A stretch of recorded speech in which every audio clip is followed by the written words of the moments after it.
Bismillah, wassalatu wassalamu ala rasulillah wa ala alihi wa ashabihi ajma'in. Je ne sais pas si il vous est arrivé ou il vous arrivera d'assister à la mort d'une personne. C'est un moment très difficile pour nous qui assistons à un phénomène qui nous dépasse, mystérieux, où on ne peut rien faire pour le mourant, si ce n'est que de prier pour que tout se passe bien. Car une fois que l'heure a sonné, que l'âme, il lui est demandé de sortir, nous sommes spectateurs. Nous avons les mains liées. Et cet instant difficile, que l'on craint, que l'on redoute, il nous a été décrit dans ces plus petits détails dans deux sourates. La sourate Al-Qiyamah, la résurrection, et la sourate Al-Waqi'a, le grand événement. Et par ces versets, Dieu veut à la fois nous faire peur, mais en même temps nous rassurer. En nous disant que l'instant de la mort, et non pas l'agonie, car l'agonie est accompagnée évidemment de douleur, parce qu'on est encore sur terre. Mais la mort en tant que telle, c'est-à-dire la sortie de l'âme du corps, s'accompagne de plaisir et de joie pour les croyants qui se sont efforcés sur terre à faire le bien, voire même pour ceux qui ne se sont pas fatigués sur terre à faire le bien, ceux qui faisaient partie de ceux que Dieu appelle as-sabiqoun, ceux qui sont en tête du peloton, ceux qui se sont engagés dans cette course vers le paradis et qui ont dépassé tout le monde, et ils sont une minorité. Ces gens-là, la mort pour eux est une bonne nouvelle. Qu'est-ce que nous dit notre Seigneur dans la sourate 76, à partir du verset 26 et jusqu'à la fin de la sourate? Lorsque l'âme du moribond, du mourant, est sur le point de quitter son corps, donc là c'est la mort en tant que telle, tandis que vous êtes là, spectateurs de cette scène, quant à nous, nous sommes plus près de lui que vous qui l'entourez, mais vous ne voyez rien, ou vous n'en avez pas conscience. Dieu commence par dire, lorsque l'âme est sur le point de quitter le corps, et il dit, lorsque l'âme arrive au niveau de la gorge. Et dans la sourate, la résurrection, lorsque l'âme est au niveau des clavicules, et l'âme sort, elle monte en quittant la partie inférieure du corps, et elle monte jusqu'à atteindre le gosier, et elle sort par la bouche. C'est un mouvement ascendant. Nous sommes plus proches de lui que vous, mais vous n'en avez pas conscience. Dans une sourate, Dieu nous dit « Et nous savons ce que l'âme insuffle ou suggère à la personne, et nous sommes plus proches de vous que votre veine jugulaire. » Dieu est proche de nous par sa science et sa connaissance. Il est au courant de tout, même de nos pensées les plus intimes. Et au moment de la mort, il est le seul, avec ses anges, à savoir ce qui est en train de se passer. Nous, nous ne voyons rien. Nous voyons des apparences. Mais la réalité de la mort, et ce que ressent la personne et ce qu'elle vit, nous sommes complètement ignorants de tout cela.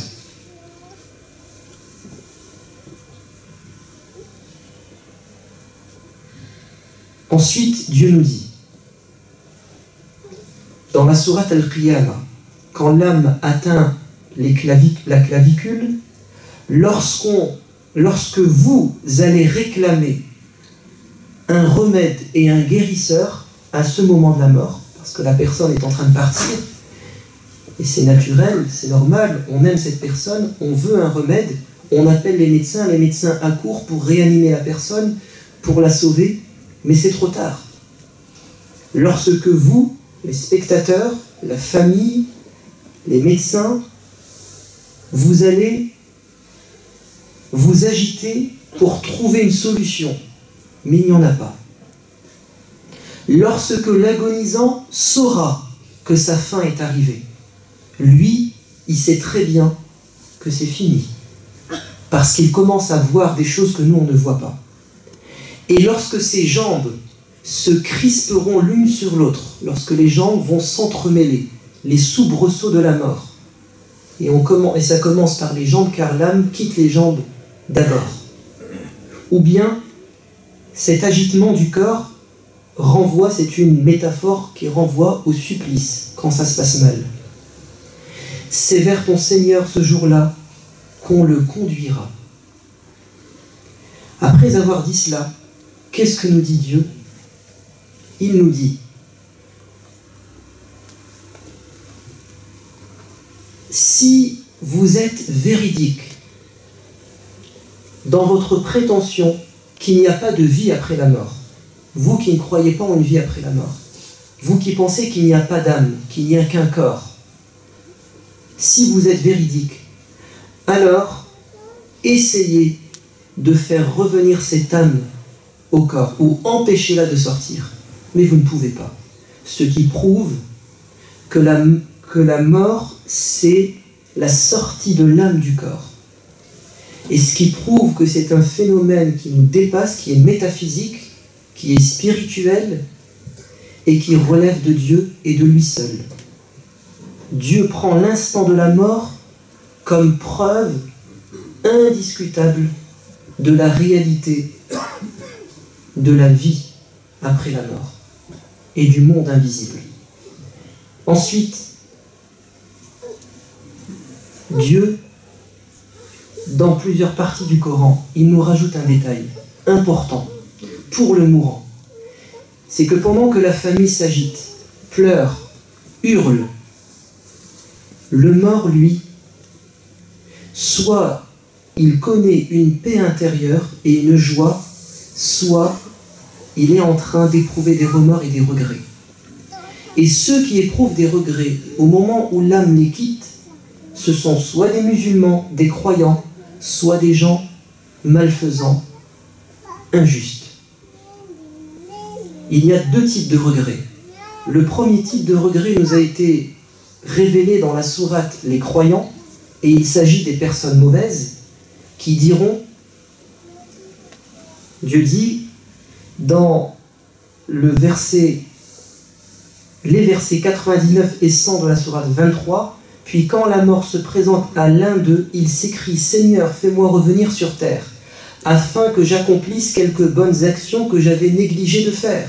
Oh que non, ce n'est là qu'une vaine parole, que dira le mourant.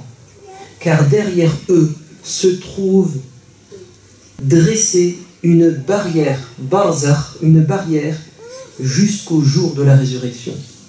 Une fois qu'on a passé cette barrière, nous sommes dans une autre dimension. On est passé de l'autre côté de la ligne, de la cloison spatio-temporelle. On ne peut plus faire marche arrière. Voici le regret de la personne malfaisante. Quant au croyant, il aura aussi un regret. Le croyant moyen. Le croyant moyen. Dans la sourate Les Hypocrites, 63, versets 10 et 11, et Dieu parle des croyants, donnez en aumône une partie des biens que nous vous avons pourvus, dont nous vous avons pourvus. Dieu nous incite à donner pour l'au-delà, avant que la mort ne surprenne l'un de vous et qu'il ne dise, voici le regret du croyant moyen. Seigneur, accorde-moi un court délai pour que je fasse l'aumône, la charité, et que je sois du nombre des vertueux. Or Dieu n'accorde jamais de délai à une âme dont le terme a expiré. Dieu est parfaitement au courant de ce que vous faites. Par contre, il y a une catégorie de croyants qui n'auront aucun regret. ce sont ceux que Dieu qualifie de Al-Muqarrabun, les proches. Et je reviens à la sourate Al-Waqi'a qui nous décrit la mort. Il est dit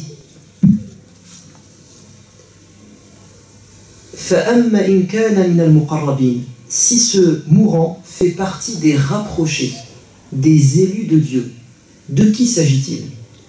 Si on revient au début de la sourate, Dieu nous dit وَكُنْتُمْ أَزْوَاجًا ثَلَاثًا, vous vous êtes répartis en 3 catégories.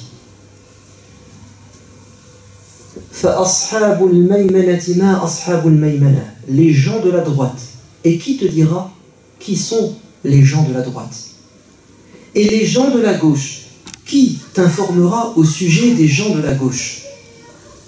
Et ensuite Dieu dit وَالسَّابِقُونَ السَّابِقُونَ, ceux qui ont devancé tout le monde. أُولَٰئِكَ الْمُقَرَّبُونَ, ce sont eux qui sont mes rapprochés.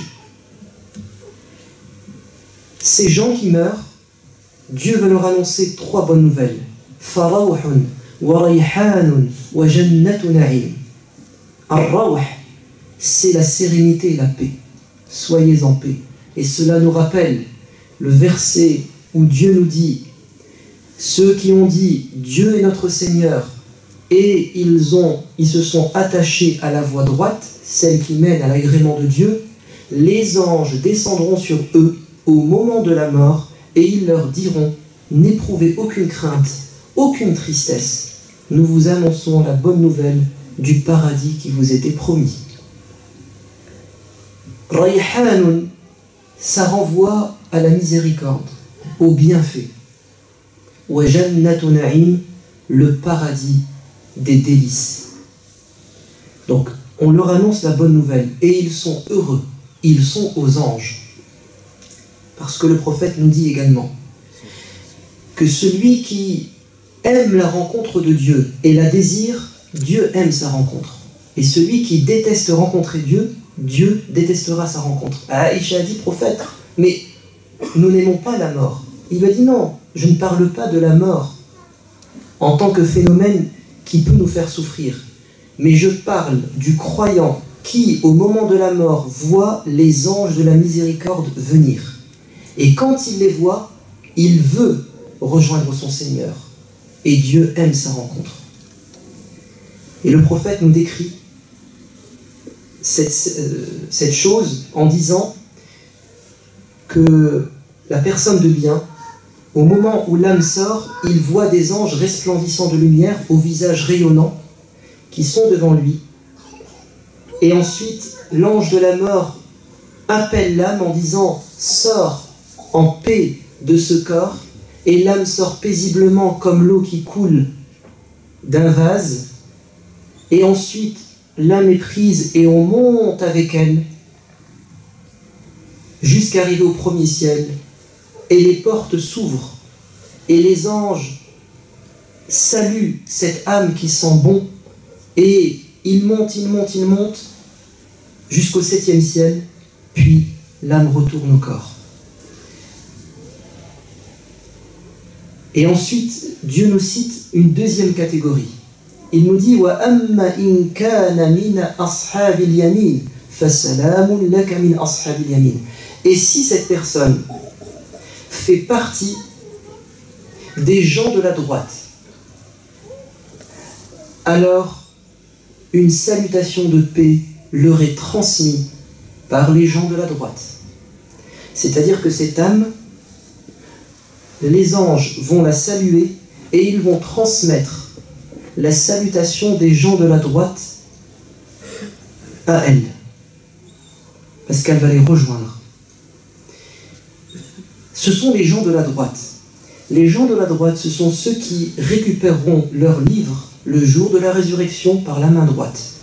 Ces gens-là, Dieu nous dit qu'ils subiront où ils connaîtront un jugement léger.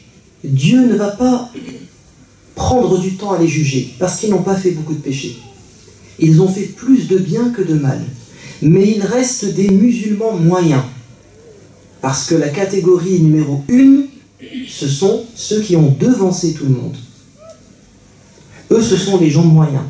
Ils ont fait plus de bien que de mal, mais pas énormément de bien. Évidemment, ils seront récompensés. Et les anges leur diront paix sur vous. Et ensuite, dernière catégorie.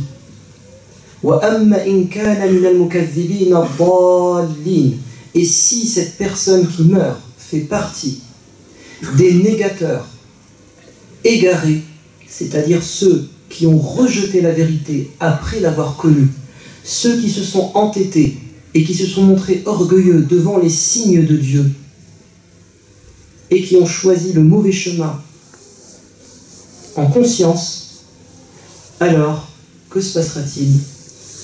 فَنُزُلٌ مِّنْ حَمِيمٍ, une eau bouillante sera déversée sur eux, وَتَصْلِيَةُ جَحِيمٍ, et ils iront en enfer. إِنَّ هَذَا لَهُوَ حَقُّ الْيَقِينِ, ceci est la vérité certaine. فَسَبِّحْ بِاسْمِ رَبِّكَ الْعَظِيمِ, alors glorifie ton Seigneur le Tout-Puissant. Dieu nous décrit donc l'instant de la mort et il nous dit que ça se passera bien pour deux catégories.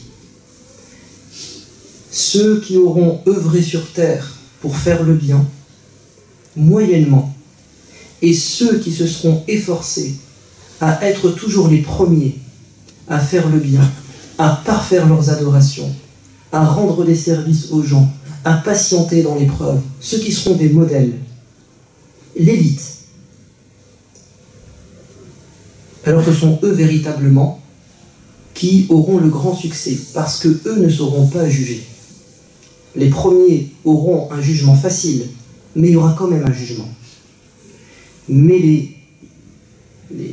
ceux qui devancent tout le monde n'auront pas de jugement, ils iront directement au paradis. Et c'est ça qu'on doit viser, pour que l'instant de la mort soit une joie.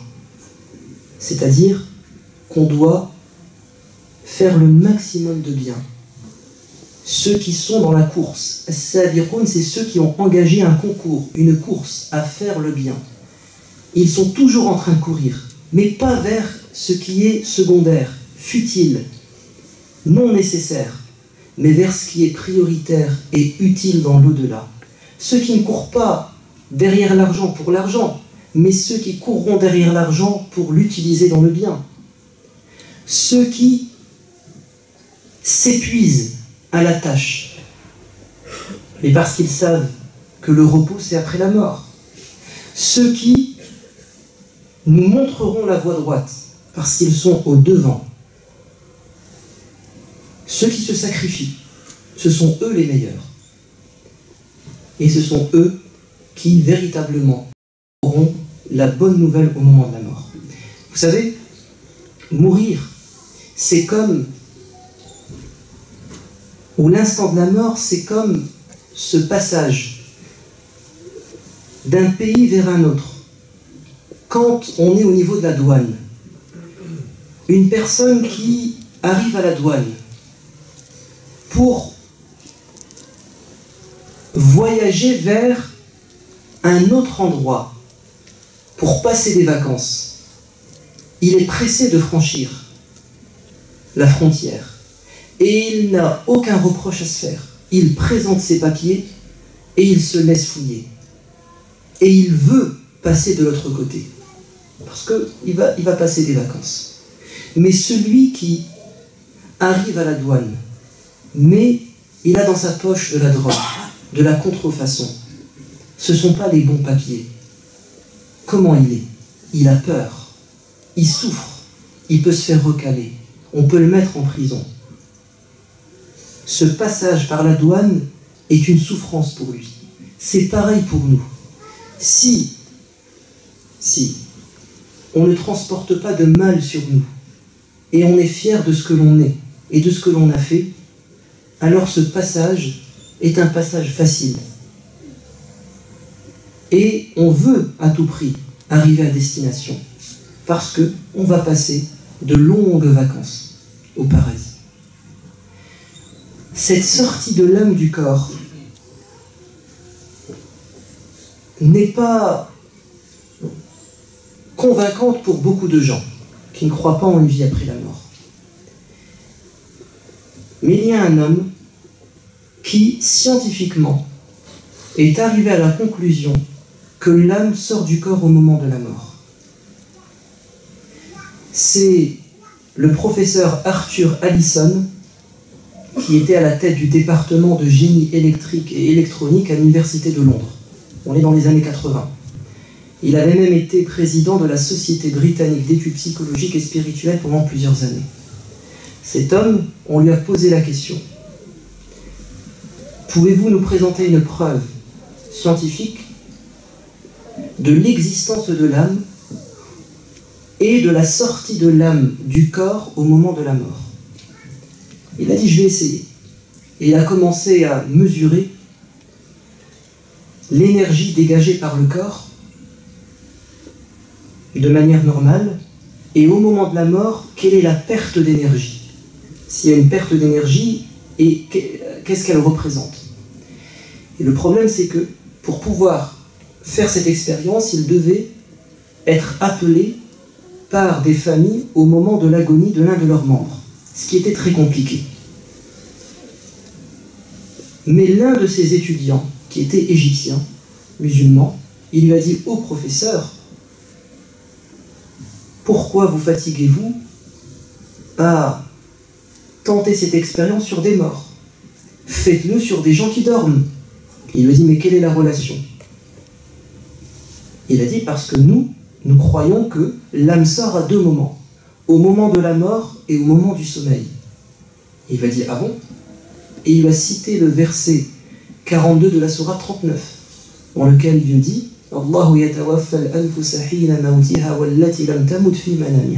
Dieu récupère l'âme de ceux qui sont morts et l'âme de ceux qui dorment.